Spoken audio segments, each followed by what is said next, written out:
Hola, bienvenidos, soy Montse Pardo y arrancamos Capital Empresa.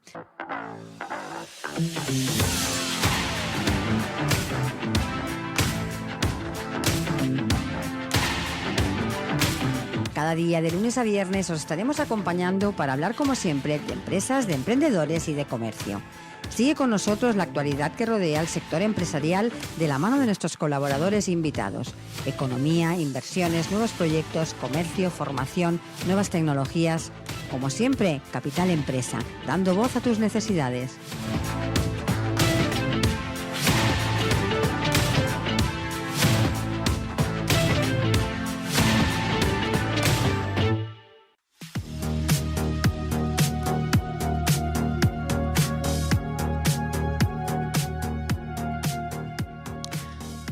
Hola, buenos días y bienvenidos a Capital Empresa. Como ya viene siendo habitual, iniciamos el programa de hoy dispuestos a aportarles la mejor información que rodea al mundo empresarial: economía, finanzas, ventas, tecnología, innovación. Y hoy en nuestro programa contamos con el espacio NetCultura Radio, un espacio mensual en el que contaremos con expertos de diferentes sectores. NetCultura es la Asociación Española de Networkers y Emprendedores y cuenta con un amplio equipo de profesionales comprometidos con el desarrollo de la cultura del networking en el ámbito de los negocios. Cuenta además con una serie de grupos temáticos cuyo objetivo es formar a los socios en las áreas de emprendimiento, ventas y networking. Y precisamente hoy participa en el programa el grupo temático jurídico. Así que arrancamos.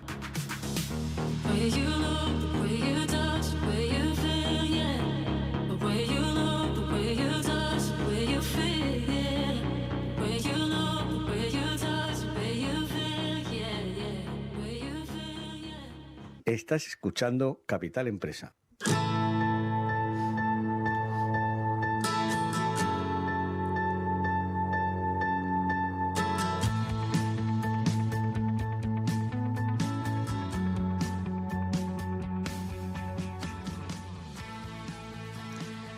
La Ley de Segunda Oportunidad es un recurso legal que ofrece una nueva perspectiva a quienes enfrentan deudas, brinda un camino hacia la recuperación financiera, permitiendo la cancelación de deudas y el inicio de una vida económica más saludable. Una herramienta invaluable para aquellos que necesitan un nuevo comienzo. Y este es nuestro tema de hoy, la Ley de Segunda Oportunidad. Y para ello contamos con la participación de Jesús Soler y Jesús González, abogados y socios los dos de KCN. Jesús, bienvenidos. Muy buenos días. Hoy para distinguiros tendré que decir Jesús 1 y Jesús 2, porque si no va a ser un lío. Jesús González, empiezo contigo. Para que se sitúen un poquito nuestros oyentes, explícanos un poco qué es la Ley de Segunda Oportunidad, ¿en qué consiste? Muy bien, pues mira, te cuento. Realmente, para que veáis un poco, para que la gente profundice en qué consiste la Ley de Segunda Oportunidad, nosotros utilizamos un título que es la ley que cancela deudas, ¿no? Hasta ahora, o hasta hace unos años, hasta el 2015, era habitual pues ver cómo los procesos concursales afectaban a las empresas, pero a raíz del 2015, con un cambio legislativo que nos permitió introducir en la posibilidad de que cualquier persona, sea un particular, un consumidor, una persona como cualquiera de nosotros, o un autónomo, pudiera concursar. Entonces, la Ley de Segunda Oportunidad abrió el mismo camino que estaban utilizando las empresas para poderse exonerar de las deudas en caso de no poder cumplir los compromisos que tenían con las entidades financieras o con los propios proveedores o demás que tenían dentro de su actividad, ¿no? En el caso, por ejemplo, de los autónomos. Y la Ley de Segunda Oportunidad permitió equiparar en derechos, de alguna forma, a una empresa con un particular que hacía esa misma actividad económica, una actividad económica. Jesús Soler. ¿Cuál es el propósito principal de esta Ley de Segunda Oportunidad? Empezó enfocada a las empresas, luego, como ya nos ha dicho Jesús, pasó también a particulares, pero ¿cuál es el propósito final de esta ley? El propósito es subsanar algo que en la ley concursal actual, cuando se hizo la nueva versión de la ley concursal, estaba mal solucionado, donde decía que se podía concursar, podías presentar un concurso, un particular. Vale, pero no estaba bien solucionado. La ley de segunda oportunidad, ¿qué es lo que permite? Que cualquier particular que tenga deudas pueda acudir a lo que se llama un expediente de pasivos insatisfechos, o sea, que pueda exonerar y no funcione el Código Civil donde dice que el deudor responderá con sus bienes presentes y futuros. Con lo cual, si resolvemos el expediente de segunda oportunidad bien, una parte de las deudas quedarán impagadas y no afectará a tu patrimonio o a todo lo que tengas, ¿vale? Con lo cual no te perseguirá por siempre, jamás. Una vez que cierras el expediente, haces tabula rasa y puedes volver a empezar de cero. Antes, con la ley concursal, que ponía que es un particular podía presentar concurso, no quedaba eso solucionado. Siempre te perseguiría durante toda la vida. Así que se pretende una segunda oportunidad, volver a empezar de cero una vez acabado el expediente a los 18 meses, que es el tope máximo. Entonces puedes empezar de cero, las deudas que has tenido han quedado exoneradas, salvo las de la administración, porque ahora solo se exoneran 10.000 euros por Hacienda y Seguridad Social, y el resto quedas libre, con lo cual puedes empezar de cero. Y encima hay otra cosa que es importante, aunque lo menciona la ley así un poco de pasada, es que todas tus menciones en ficheros de morosidad quedan cancelados por orden del juez. Con lo cual empiezas de cero y limpio. O sea, sin un expediente de morosidad, tanto en la CIRBE como en ASNEF o Equifax. O sea, tú, cuando alguien consulte a partir del cierre del expediente, tu expediente de morosidad, digámoslo así, saldría cero, saldría limpio. Eso es importante. Os voy preguntando a los dos, pero en cualquier momento que queráis participar, podéis hablar, ¿eh? No hace falta que esperéis a que yo os pregunte. ¿Qué tipo de deudas o situaciones financieras pueden ser cubiertas por esta ley? ¿Todas? Es decir, todo lo que yo deba. Todo lo que debas. No hay un mínimo, un máximo. Siempre que lo hayas hecho de buena fe. Eso de la buena fe siempre hay que Sí, explicarlo. es la buena fe que se presupone. Sí, pues si has hecho un préstamo torticero con tu cuñado y al final es falso y etc., ese préstamo documentado como sea, eso no entra, porque ya no es buena fe. Porque has firmado un contrato de préstamo, en lugar de 5 te ha dado 15. Ya. Eso no queda exonerado. O sea, lo que son deudas de buena fe, las de cualquier buen comerciante.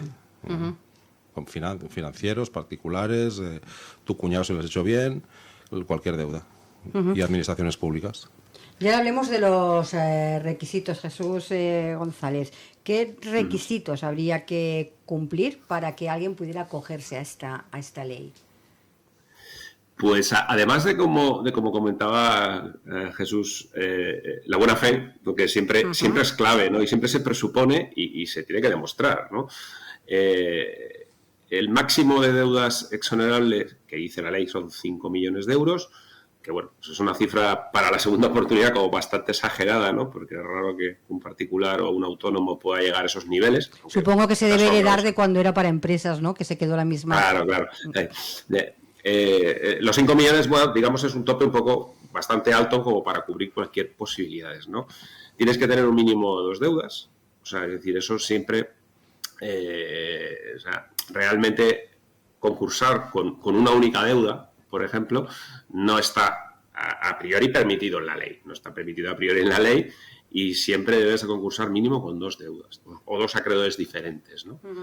Y digamos, en cuanto a criterios económicos, en cuanto a criterios un poco sociales, no debes haber estado condenado por delitos económicos, ¿vale? Principalmente, pero ahora la ley sí que abre un poco más el frente. Antiguamente, en la ley anterior sí que parecía que quedaba muy claro que tiene que ser delitos contra la Hacienda, delitos públicos, delitos económicos. Actualmente ya no está no queda tan claro que puede ser cualquier otro delito, por supuesto sentenciado. No quiere decir, como siempre le decimos a los clientes cuando nos preguntan, hombre, que hayas hecho mal una declaración de la renta y te demanda una paralela no es un delito. Es un error. Claro. Entonces se subsana, se paga y ya está. La gente se preocupa mucho por eso, ¿no? Porque piensa que, bueno, que eso puede ser un delito, ¿no? Y luego, por supuesto, no haber estado concursado, bien a través de antiguas empresas en las que has formado parte o tú mismo como persona, una ley de segunda oportunidad en los últimos 5 años, ¿vale? O sea, digamos, el criterio concursal está cubierto durante 5 años. Si tú has estado concursado y una vez que te han dado esa exoneración del pasivo, como bien decía Jesús, tienes 5 años, por decirlo así, en el que no tienes derecho a volver a concursar.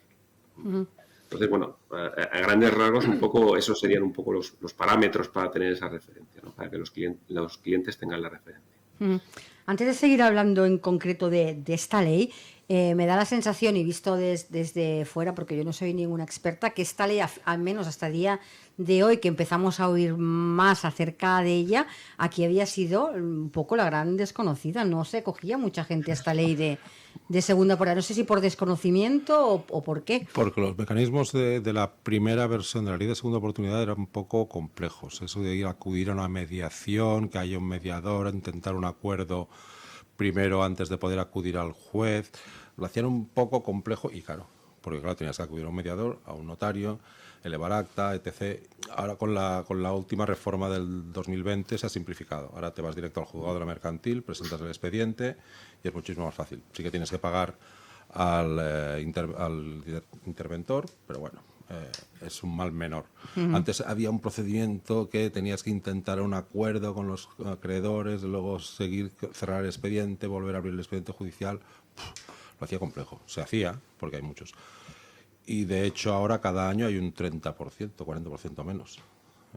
En la pandemia se paró un poco, pero al año siguiente se duplicó casi un 50%, el 2021. Las estadísticas llegan hasta el año pasado, hasta el 21. Y en los 9 primeros... El año pasado 22. Anda, es verdad. Bueno, el 21, la última estadística el 21. Vale. 21. La del 22 todavía no, estamos en septiembre, todavía no han llegado. En el 9, el tercer trimestre, cuando cerramos el segundo trimestre del 2021, se habían presentado 7.800 y pico segundas oportunidades, que representaba un 30% más que todo el año anterior. Con lo cual dices, bueno, y este año lo que están diciendo de estadísticas es que llevamos por un 30% más que el año anterior, con lo cual la gente ya lo va conociendo, el sistema es más fácil, la tramitación la han simplificado, lo han abaratado y la gente ya piensa que, bueno, antes de empezar con problemas, lo resuelvo. Y vuelvo a empezar limpio. Antes, acuérdate, con las antiguas suspensiones de pagos y los concursos, aguantabas hasta el último aliento para intentar reflotar la empresa y al final montabas un pollo de narices. ¿No? Ahora con la segunda oportunidad... al final te era muy difícil cancelar según qué deudas te perseguían prácticamente toda la vida y eran un freno para volver a empezar en un negocio. No, y en los concursos, en la ley concursal, el concurso de particulares no te daba exoneración de pasivo insatisfecho, sino que tenías que llegar a acuerdos de cancelación con cada uno de los acreedores. El juez siempre te los firmaba, era muy fácil. El juez siempre estaba apoyando en que al final se llegaran a acuerdos con los acreedores, pero te hacía un trabajo muy complicado, ¿no? Si eras administrador concursal con particulares, era un trabajo duro, porque la ley no te hacía la exoneración de pasivos insatisfechos, sino que tenías que llegar a pactos, y al final el juez firmaba el acuerdo, punto. Pero era muy complicado. Ahora con esto ya sabes que directamente vas a un expediente de pasivos insatisfechos, se cierra y punto, ya está. Hay una pregunta. Si hablamos, por ejemplo, de esta ley aplicada a un autónomo que está ejerciendo su profesión y está facturando y está trabajando, es decir, acogerse a esta ley le permite seguir en su actividad. Sí. No sé si hay... Es que la segunda oportunidad ahora funciona de dos formas. Uno, liquidando todo tu patrimonio, sí, o liquidando una parte de tu patrimonio para cancelar deudas y poder volver a seguir, que es el antiguo sistema de concurso, de suspensión de pagos, donde yo lo que hacía es acudir al juzgado del mercantil para poder llegar a un acuerdo, forzando a los acreedores a llegar a ese acuerdo. Entonces, es una de las formas, y la otra es directamente volcando todo tu patrimonio para cancelar deudas. Ahí cierras ese expediente y vuelves a empezar un negocio nuevo de lo mismo o de otra cosa, ¿vale? Y el otro mecanismo es ofrecimiento de todo tu patrimonio, y ahí puedes salvar tu vivienda habitual, y lo que se hace es un plan de pagos. Y el juzgado pues lo aprueba. Si es un plan de pagos normal, pues se aprueba por el juzgado, se evalúa por el administrador y ya está. O sea, puedes hacer las dobles. Y eso también te permite seguir con tu mismo negocio. Claro, porque son muchos autónomos que lo preguntan, ¿no? Es decir, si ahora yo intento llegar a acuerdos, tengo un mínimo ingreso, aunque sea poco, puedo seguir trabajando. Si tengo, por ejemplo, un vehículo que me sirve para trabajar, pongamos un repartidor, eso también me lo puedo conservar, lo tengo que... Son preguntas que quedan un poco en el aire, pero que se las hace la gente que está desarrollando actividad. Si vas a la segunda versión, que es la de pactos, de acuerdo de pagos, puedes continuar perfectamente. Lo que haces es entrar en moratorias con cada uno de los acreedores hasta 5 años, y a partir de ahí pues vas funcionando, vas haciendo tu plan de pagos, lo cumples y ya está, y sigues con tu negocio. Puede pasar que hayas comprado de más o hayas contraído créditos de más para hacer frente a una máquina y al final el producto no ha salido bien, no te han dado los pedidos necesarios para pagar la máquina, pues haces un parón, pides una carencia, y esa carencia de 5 años te permite volver a respirar. Yo me encontré hace años con un tema de que uno había comprado unas máquinas brutales porque iba a tener un contrato espectacular y no le entró el contrato.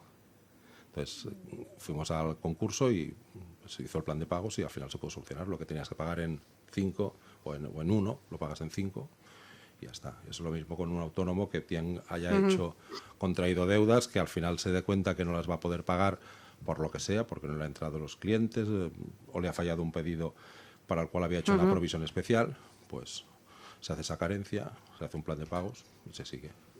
Jesús González, ¿cómo se inicia todo este proceso de la ley de segunda oportunidad? Bueno, habitualmente un poco como lo hacemos nosotros, tenemos una primera entrevista o el cliente viene a nosotros con esta problemática, analizamos en una primera conversación su situación económica, nos cuenta, nos describe, pues, normalmente un particular, si está trabajando por cuenta ajena, pues su nivel salarial, nivel de gastos, nos adelanta una primera cuenta de gastos de su actividad y el volumen de deudas que tiene, ¿no? Las entidades a las que debe dinero, el importe de las cuotas, un poco, pues bueno, lo que es un análisis económico realmente de su situación.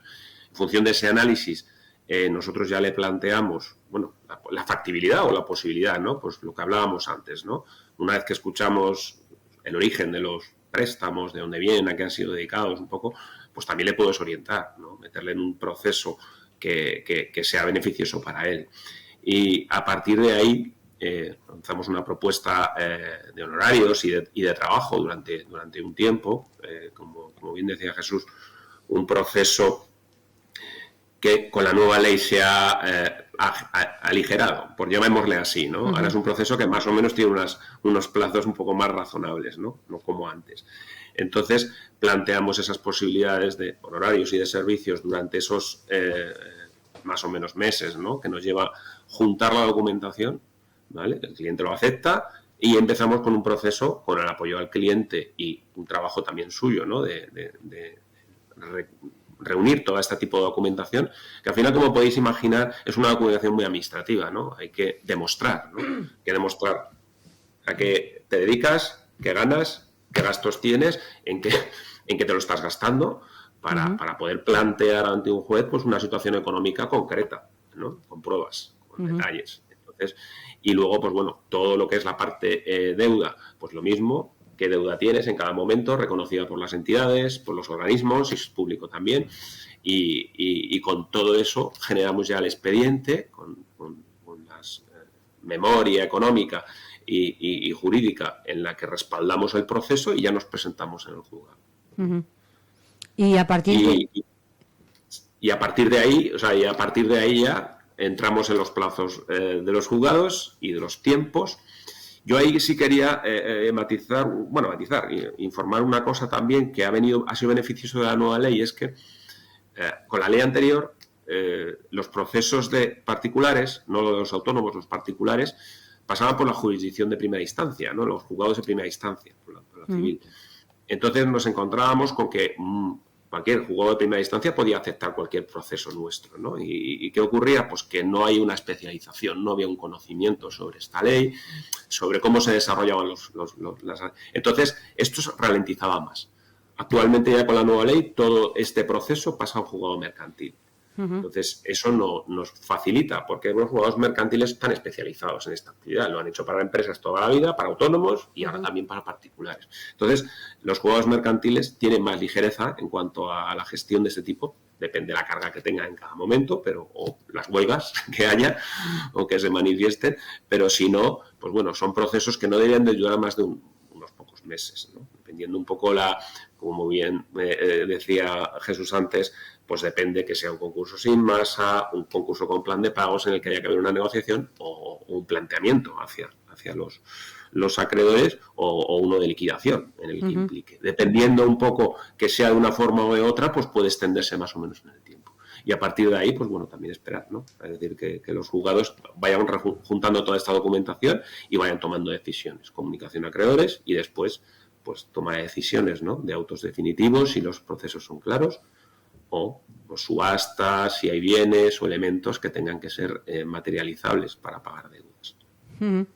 Estamos hablando, cuando hablamos de esta ley, en esta entrevista, siempre de los deudores, pero ¿cuáles serían las implicaciones legales y financieras para los acreedores en el marco de esta ley? Depende de qué tipo de acreedores, porque aquí tenemos que diferenciar en muchos tipos, hay muchísimos tipos de Sí, ya me acreedores. imagino. Si estamos hablando de la administración, solo les puedes exonerar de 10.000 euros. 10 Hacienda y 10 Seguridad Social. Ahí se Lo que queda. sobrepase de ahí, ya después tendría que ser un pacto con Sí, ellos. lo que quizá, pasa, ¿no? había sentencias y se habían enviado a Europa de que en teoría tendrían que tener la misma paridad que cualquier otro acreedor. No era una deuda súper privilegiada. Es Y que además sí, entiendo que muchos deudores, la principal deuda debe ser eso es. Hacienda y Seguridad Social. Eso es. Tampoco queda exonerado las deudas salariales de los últimos 60 días. Tampoco quedan exoneradas las deudas que sean por alimentos de familia. Eso no queda exonerado. O sea, si tú eres un particular y dices que le debes a la ex N, eso no Claro. queda exonerado. Porque hay otro particular también queda afectado y eso no se lo puede cargar el juez. Si hay daños, deudas por daños civiles o por delito o por accidentes, incluso accidentes laborales, tampoco quedan exoneradas. Con lo No, cual, claro, porque siempre hay a otro que hay le a otro repercute. tercero que le perjudicas, a otro particular que le perjudicas. Con lo cual, ¿quién queda realmente afectado por el expediente de pasivos insatisfechos? El acreedor, llámalo mercantil, y que también tiene negocios.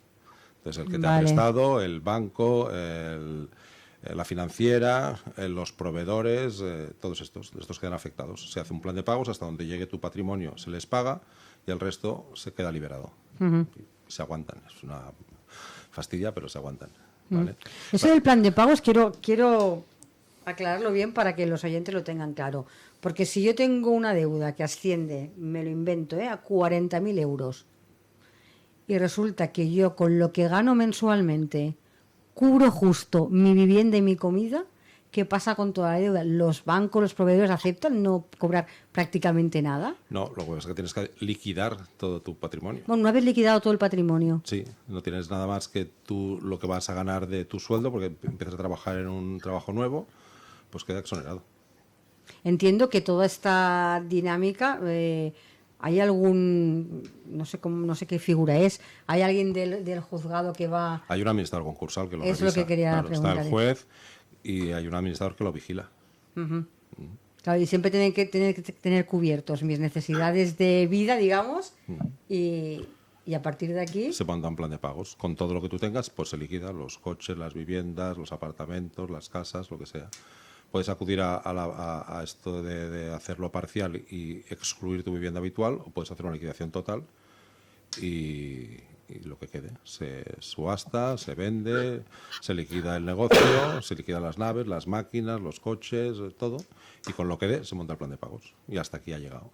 Ya está. es que lo he preguntado porque he oído muchas veces aquello de, jolín, si ahora mi situación es de estoy trabajando, pero lo que gano es prácticamente para subsistir. No me puedo presentar a una ley de segunda oportunidad. Por eso quería dejar claro qué pasa si no tengo dinero ni para un plan de pagos. Pues mala suerte. Pues mala suerte. Mala suerte. Bueno, al final los profesionales tienen que cobrar, ¿sabes? Y lo que no se suele hacer, primero, trabajar a éxito. Bueno, sí que hay despachos que hacen esto del éxito y bueno, pero si eres un profesional de verdad, No, hombre, entiendo, eso lo entiendo. Estoy hablando ya de los acreedores a los que les debo dinero. claro, pues los acreedores a los que les debes dinero, tú entras en el procedimiento concursal, el procedimiento de segunda oportunidad, el juez te llama, tienes que presentar certificados, el juez dice, pues mira, el patrimonio llega hasta aquí, no hay más, se ha acabado. Y se ha vendido lo que se ha vendido, o lo que tú tuvieras, o lo que no. Se ha sacado un líquido y ese líquido se reparte entre los acreedores que hay. ¿Qué puede pasar? Que imagínate que puede ser un caso de que tú tengas un piso o no y 2 coches o 2 furgonetas de reparto, debes 10.000 euros a la Seguridad Social o 15.000 a la Seguridad Social, 15.000 euros a Hacienda, con lo cual 5 y 5 ya los tienes que pagar sí o sí, y el resto de acreedores no tengan dinero porque no queda. Y al final lo que pasa es que los acreedores comunes, los que vienen a ser acreedores comunes, se quedan sin cobrar. Que serían principalmente bancos, seguramente. Bancos, proveedores, cualquier tipo de suministradores, eso se quedarían sin cobrar. Vale, esto me gustaría aclararlo porque sí que lo he oído muchísimas veces eso de no tengo más que para subsistir, no me puedo presentar a la ley de segunda oportunidad. Quizá por eso la ley de segunda oportunidad tiene un coste que depende de la complejidad, puede ir de los 1.000 a 5.000 o depende del tiempo, un poco más, depende del patrimonio también. O sea, si eres un deudor que debes 4 millones, hay que liquidar una nave industrial, maquinaria, claro, no sé qué, eso suma porque al final las horas de trabajo que tienes que echarle son muchas, ¿no? Y el trabajo ahí. Ahora, si eres un camionero que tienes un camión de reparto que no le has podido pagar el camión y ahora resulta que te quieren contratar en Transportes Juanito con nómina y antes eras autónomo, pues oye, es que ya no lo puedo, con lo que cobre de Transporte Juanito de mi nómina tengo para vivir. Entonces puedes acudir a segunda oportunidad, cerrar esa parte del negocio, lo que resultará y seguir trabajando, que es para lo que una de las cosas que puede servir muy bien. Jesús, antes te preguntaba cómo se iniciaba, ¿no? este proceso de esta ley de segunda oportunidad, pero ¿cuánto tiempo, sabemos que depende mucho también de los juzgados, pero cuánto tiempo suele tardar el proceso desde la solicitud hasta la liberación de las deudas?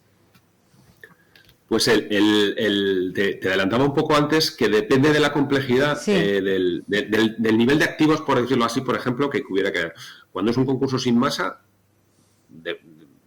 se están gestionando concursos sin masa en menos de 3 meses. O sea, es decir, si juntas la documentación y tienes la información a mano, por decirlo así, recopilada, y te puedes presentar al juzgado, si los juzgados no tienen ninguna incidencia externa, ¿no? Como las hemos sufrido este año, ¿no? Con las huelgas y todos estos casos. O sea, fuera de un juzgado normal, de un funcionamiento normal, podrían terminarse un proceso en 2-3 meses. O sea, que decir que no es... Ahora, si tiene que intervenir un sistema, un administrado concursal, porque estamos hablando de que los procesos que no tienen ninguna masa que liquidar, y como bien describes, una persona que gana 1.000 y gasta 999, o sea, es que no le da para más. No hay mucho donde rascar. Normalmente incluso en la ley lo permite y es lo habitual que ni siquiera haya una intervención del administrador concursal, porque realmente poco hay que mirar. O sea, poco hay que mirar. El juez mismo, con los medios que tiene el juzgado, más lo que hemos aportado de información, los que echamos en el proceso, está la información ahí. Por mucho administrador concursal que entre, si realmente lo que hay es una nómina y una vez que hay una investigación de patrimonio y no hay viviendas, no hay vehículos y no hay nada, pues realmente ni siquiera figura esa. Entonces, es un trabajo menos, una actividad menos y una aligeración más. El proceso, desde que entra en el juzgado y le da entrada, tiene una comunicación a acreedores. Esos procesos, por ejemplo, tienen una comunicación de acreedores muy corta, en el que los acreedores se tienen que manifestar. Si ellos deciden o quieren incluir un administrador concursal porque tienen sospecha de que puede haber algo más detrás del patrimonio de esa persona, bueno, están en su derecho, pero lo tienen que abonar ellos. Por ejemplo, el administrador concursal así impuesto lo tienen que abonar ellos. Ellos se comprometen y el administrador concursal entra. En ese momento ralentiza el proceso porque, claro, tiene que entrar a revisar eso. Pero si no hay, que es bastante habitual encontrarse casos de personas que no tienen nada, viven alquilados con una actividad normal y pues no hay donde, entonces el proceso es rápido. Si implica un sistema de subasta, sobre todo viviendas, más que incluso vehículos, pues claro, el proceso se puede eternizar, porque al final hay que hacer una subasta oficial, pasarla por el juzgado, el administrador concursal opina, jaleo, que sí que puede implicar tranquilamente, se puede ir 1 año y más, depende de la celeridad de los juzgados, la documentación, la complejidad de los inmuebles, naves, todo lo que se está liquidando, pues alarga el proceso. Eso sí que son procesos que, 3 meses no. Estamos hablando siempre de procesos que se extienden en el tiempo durante 1 año mínimo. Sí, la ley marca 18 meses, pero como todos los procedimientos, todos los procesos judiciales, es un plazo, ficticio. Sí, claro, es que todo depende mucho de lo que nos comentaba los jueces Jesús, claro. Los jueces tienen que dictar sentencia en 20 días y... ¿no? Ya. Entonces, el plazo procesal de 18 meses, bueno, vale, está bien, bonito.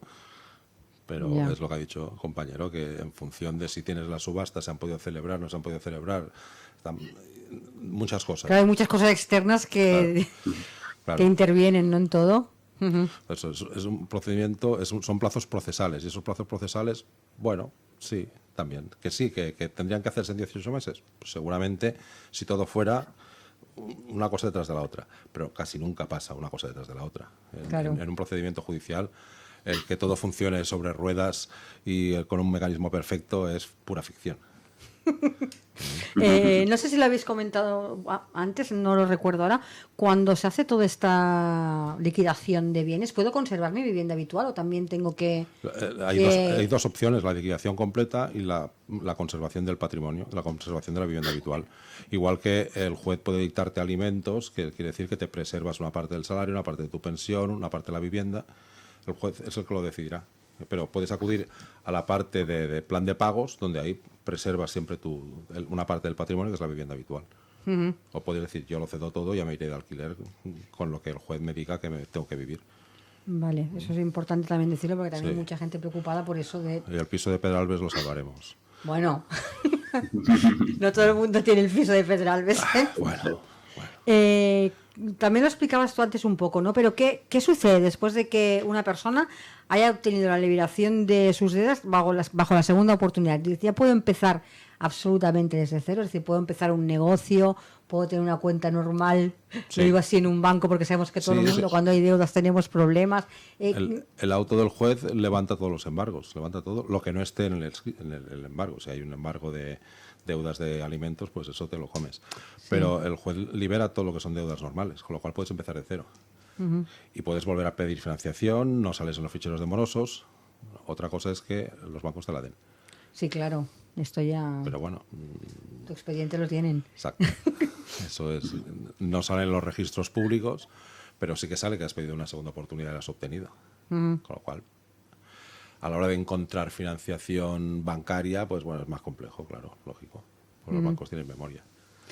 ¿Qué consejos le daríais o recomendaciones le daríais a aquellas personas que estén considerando, ¿no?, el acogerse a una ley de segunda oportunidad? Porque sé que hay personas que son reticentes, ¿no? Mucho papeleo, esto no es para mí, lo que comentaba antes, no gano justo para mantenerme y no vale la pena ni que vaya a preguntar por esta ley.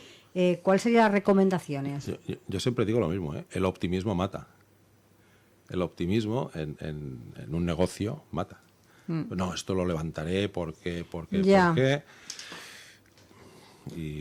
Y lo hemos visto miles de veces que sí, pero lo conseguiré levantar, conseguiré que el pedido, conseguiré pagar no sé qué, Tú dices el optimismo, yo digo la frase de con todo lo que llevo ya hecho, ahora parar, ahora dejarlo, ahora tal, y esto de intentar siempre... Es un problema cultural. Sí, es verdad. Es un problema cultural de nosotros. Jesús. No, yo sí que ahí también quería comentaros un poco que, sobre todo el autónomo, también tenemos la visión un poco que parece que el proceso concursal acaba con lo que hemos hecho hasta ahora. Sí. Y tampoco tiene por qué ser así. O sea, es decir, que si tú con tu actividad de autónomo te da para lo que te da, pues estás en la misma situación que el que trabaja por cuenta ajena, ¿no? Pero tienes unos ingresos modestos porque tu actividad hoy es así. La de hace 5 años era muy grande, pero la de ahora es muy pequeñita. Claro, el proceso tampoco te para esa actividad, tú tienes que seguir comiendo. O sea, quiere decir que...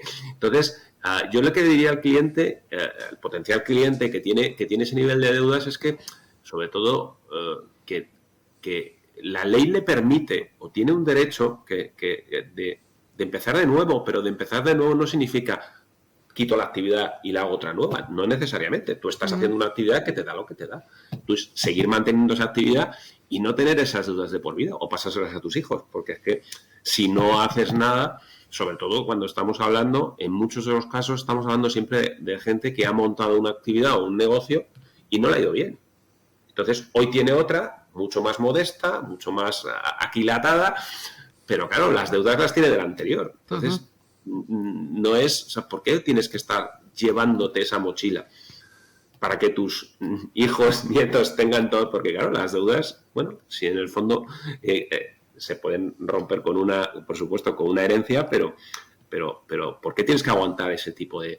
Cuando tú has probado una actividad o un negocio que no te ha funcionado y ahora tienes otro, pues eso, con otras condiciones económicas mucho más modestas y que no te permite pagar lo anterior? Es que no hay por qué. O sea, yo creo que animo un poco a la gente a que nos pregunten a los profesionales que nos dedicamos a esto, porque intentamos quitarle esas dudas, ¿no? Esos miedos. Que entrar en un proceso, esto es bastante habitual en Europa, no es ni será el primero, ni se van a ser los primeros, ni van a ser los últimos. Esto es un proceso normal, bastante normal, que lo permite la ley y que al final un juez lo avala. O sea, es decir, que no es que me lo esté inventando yo no, es que al final va a tener el aval de la justicia. Y como bien dice Jesús, al día siguiente que tienes esa exoneración del pasivo insatisfecho, puedes empezar una vida financiera normal. Tener una tarjeta de crédito, pues para poder pagar tus gastitos y empezar a hacer otro negocio, ¿no? Empezar a hacer otro negocio si tu actividad es emprendedora y crees eso. Y de la otra forma, pues no tienes una rémora ahí que te está tirando de ti, no puedes avanzar, no vas a poder avanzar. Una pregunta que os quería hacer, desde que empezamos con la de segunda oportunidad hasta que se cierra el expediente, que pasan 5 años, ¿qué pasa si durante el proceso cambia mi situación? Es decir, yo empiezo con no tengo nada para pagar mis deudas, tengo, como decía Jesús o como decías tú, 1.000 euros, me gasto 999 en sobrevivir y en lo que necesito para trabajar, pero al cabo de 2 años o 2 años y medio ya no cobro 1.000, sino que cobro 3.000. ¿Pasa algo con eso? ¿Tengo que pagar más? ¿Tengo que revisar esa ley? Con esos importes no acostumbra a pasar nada, pero si te tocan los 50 millones de la primitiva, entiendo te conviertes en que saltar una alarma, ¿no? Te conviertes en que ya no eres deudor de buena fe y los acreedores pueden ir a levantar el expediente y decir, oiga, que ha venido a mejor fortuna. Le han tocado 50 pavos. Entonces, si lo que has hecho es incrementar tu negocio de forma normal, pues incrementa un 20, un 30% cada año, pues ya está muy bien, has currado mucho, ahí no pasa nada. Ahora, si te viene una herencia del tío de América y te da el piso del Pedralbes, pues resulta que, ostras, con esta herencia o con esta primitiva o con esto, lo que me ha entrado de golpe, pues tendría que poder remozar todo aquel expediente y los acreedores podían comparecer en el juzgado y decir, oiga, que es que este señor le tocó la primitiva. Esas deudas que le hemos cancelado de 50.000 pavos o lo que sea, que se pongan las pilas ahora. Entonces el juez lo puede revocar. Y esto hay la figura del administrador concursal, esto es las partes que revisa, o tiene que ser por parte de algún... En teoría siempre o el afectado tiene que ir de buena fe y decir, oiga, el afectado si es de buena fe lo tendría que decir, pero lo normal es que sea un acreedor. El administrador concursal al final lo que va a hacer es revisar que se esté cumpliendo el plan de pagos. Ya está. Y no va a revisar si ahora facturas 1.000, mañana facturas 5.000, o resulta que has montado un negocio maravilloso de lo que sea y los 1.000 pavos que facturabas hoy ahora se ha convertido en 10.000. Ostras, ahora sí que podía pagarlo. Ya, pero es que ha sido por el trabajo habitual, normal. No ha sido una entrada, un flujo de dinero nuevo que ha entrado. Es decir, tenía que cambiar la situación significativamente para que me cambie el plan de pago. Pasar de cobrar 1.000 a pasar 3.000. Si vas facturando, una hipótesis, un 30% más cada año o un 50% más cada año, es porque te lo has currado, es porque... ¿no? Entonces dices, bueno, hoy paso de 1.000 a 1.500, mañana 3.000, mañana 5.000, ¿no? Entonces dices, eso es lo normal, o lo que sería lógico. Lo que no es lógico es una entrada de dinero, entonces ahí se conviertes en deudor de mala fe. Porque ahora podrías afrontar todos tus pagos y no perjudicar a terceros. Y mientras dura esos 5 años de expediente, yo puedo hacer una, no sé cómo llamarlo, una vida normal y tener gastos normales como todo el mundo, o tengo que ser los gastos que tengo para mi vivienda, para mi supervivencia, para decirlo así, y ya está, y quedarme ahí sin ningún gasto extra. No te puedes ir de viaje a Tailandia, o sí que puedes. Puedes tener tus vacaciones normales. Y como lo que están haciendo es incrementar tu trabajo, pues se ha muerto. Lo que vas a hacer es mejorar tu nivel de vida porque estás trabajando más, ya está, no hay más. O sea, otra cosa es eso, lo que hemos dicho, si te entra un flujo de dinero importante, ahí sí que tienes que afrontarlo si un acreedor te lo pide. Jesús, ¿algo que añadir a lo que estamos comentando? Yo, en este caso, casi como anecdótico, un poco también por apuntalar esas dudas que planteas, Sí. la ley anterior era muy curioso porque también hablaba de buena fe, siempre que se demostrara que no habías rechazado un trabajo de mejor calidad que tenías, o sea, Sí. de mejor nivel económico, vamos a hacerlo calidad, Sí. nivel económico. Ahora ya no. Era curioso, ¿no? Pero, o sea, curioso porque ahora la nueva ley no lo recoge así explícitamente, aunque cualquier persona puede entender que ahí hay mala fe. Si tú estás trabajando por 1.000 euros, pero tienes una oferta de trabajo de 5.000 y no la coges, o sea, parece que la mala fe está muy demostrada, ¿no? Antes lo decía específicamente, ¿no? La ley. En este caso, pues para las personas particulares que trabajan por cuenta ajena, ¿no? O sea, Claro. era como, bueno, curioso, pero razonable, ¿no? Claro, como bien dice Jesús, hombre, al final es verdad que la persona concursada es la persona que tiene que demostrar estas cosas y decirlas y demás, pero realmente al final es el acreedor, si tiene conocimiento de ese tipo de situaciones, es el que las puede poner encima de la mesa durante el proceso, ¿no? El proceso. Es el que las suele poner encima de la mesa, pues, sobre todo las entidades financieras, una vez que tienen ese conocimiento, demás. Pues ya digo, una persona concursada, si está en el proceso y de golpe pues empieza a meter dinero en las cuentas corrientes de las entidades a las que están viéndose afectadas, pues blanco y en botella, ¿no? O sea, claro. estarás un poco dando la información. Y es lo normal, o sea, es decir, que es ese tipo de situaciones, pero como bien comenta Jesús, si tu actividad económica eres un autónomo y, oye, pues a lo largo del tiempo, una vez ya has tenido la exoneración del pasivo, tú tienes una actividad que va creciendo y que vas generando más riqueza, pues hombre, bien por ti. O sea, hay que decir, lo anterior era, o sea, digamos que queda cortado en parte ya casi con la exoneración y digamos que el plazo de 5 años, más que realmente es un plazo más administrativo también. O sea, en parte, por supuesto, como bien decís, si te toca la lotería, pues hombre, es una cosa extraordinaria, has venido a buena fortuna, pero para una situación normal, los 5 años en el fondo también es un poco un criterio para que tú no puedas utilizar estos sistemas constantemente. Si no, yo me endeudo, como sé que dentro de un año puedo volver a concursar, pues nada, concurso. No. Después la ley de dirige un acogerme, poco para que solo puedas hacer cada 5 años. vale, después de acogerme a la ley de segunda oportunidad, ¿no puedo pedir otra segunda oportunidad hasta pasado un tiempo o no 5 puedo años. pedirlo nunca? 5 años, ¿no? 5 años. 5. Que si te fijas es el plazo de carencia máximo que puedes pedir en la amortización de deudas. Es un plazo que está bien, 5 años. Bueno. Pasan enseguida 5 años. Sí, pero bueno, se hace para también intentar que no vas a cogerte ninguna más. Pero además es el círculo de vida de un negocio. Si un negocio a los 5 años no funciona, malo. Claro. ¿no? Y el primer año y segundo, pues acostumbran a tener pérdidas o a arrancarlo Sí, de lo qué normal, manera. 3 años ya 2, empiezas 3 a- años empiezas a sacar la cabeza y el 5 ya empiezas o despegar o no despegar, o aterrizar del todo. Es un plazo de 5 años. Es lo normal. Por ejemplo, el típico camionero que ahora se ve afectado por los precios del gasoil no puede mantener una flota de 10 camiones, acudo a la segunda oportunidad porque a lo mejor 2 camiones o camiones más pequeños sí que los puedo mantener, en cambio los camiones grandes que tengo unas deudas ahí con la empresa de renting de la leche, pues cierro esta actividad, que se liquiden los camiones, que se paguen los que se pueda y yo sigo con 2 camiones más pequeñitos haciendo picking o haciendo cosas mucho más locales que el consumo de gasoil será mucho menor y sí que lo puedo afrontar y los precios son mejores, por ejemplo. Y si tú sigues siendo transportista, sigues autónomo y teniendo pues 1, 2 o 3 trabajadores de tu cuenta o a tu hijo y a tu cuñado trabajando para ti. Pues eso es un ejemplo claro de para qué podría servir, ¿no? Esas flotas de camiones que ahora cuesta mucho mantener porque los precios han subido de la materia prima, Sí. pues lo puedes recortar y hacer funcionar con flotas más pequeñas, más reducidas. Ahí puedes acudir a la segunda oportunidad. Pues a los dos Jesuses, nos quedan 3 minutos de programa. ¿Algo que añadir, Jesús González?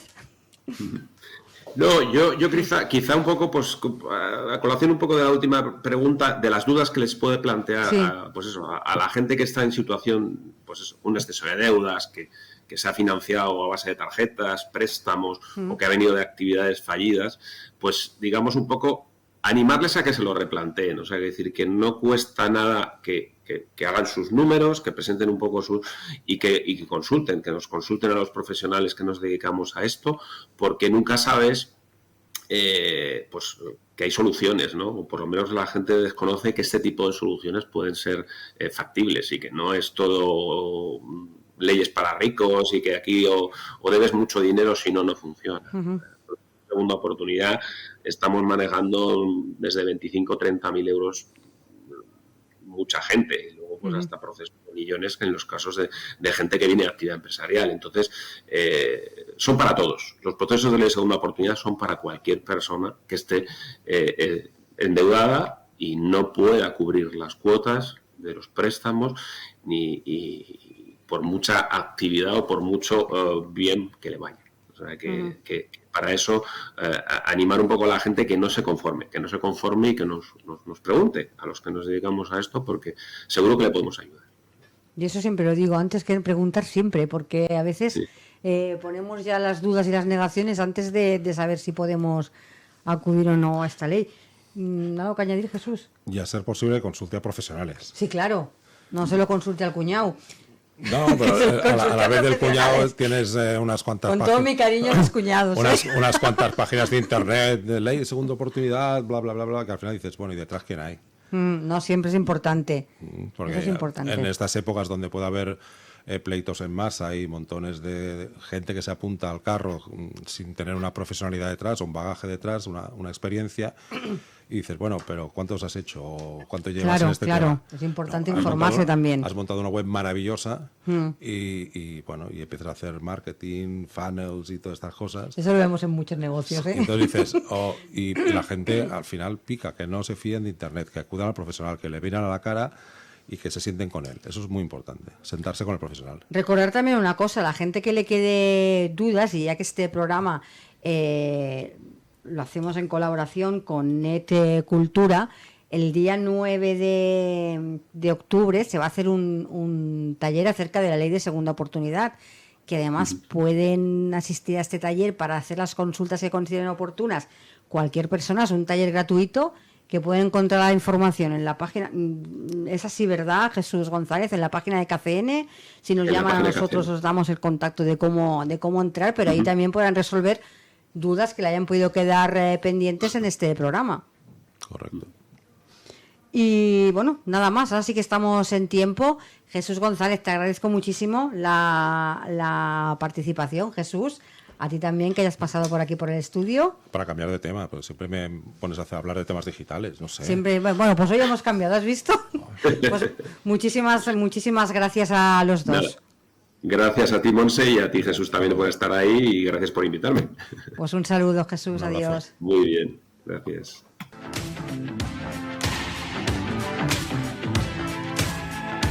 Y hasta aquí nuestro programa de hoy, como siempre. Muchas gracias por acompañarnos y os recuerdo que os espero de nuevo mañana con nuevos temas, más colaboradores y nuevos invitados aquí en Capital Empresa.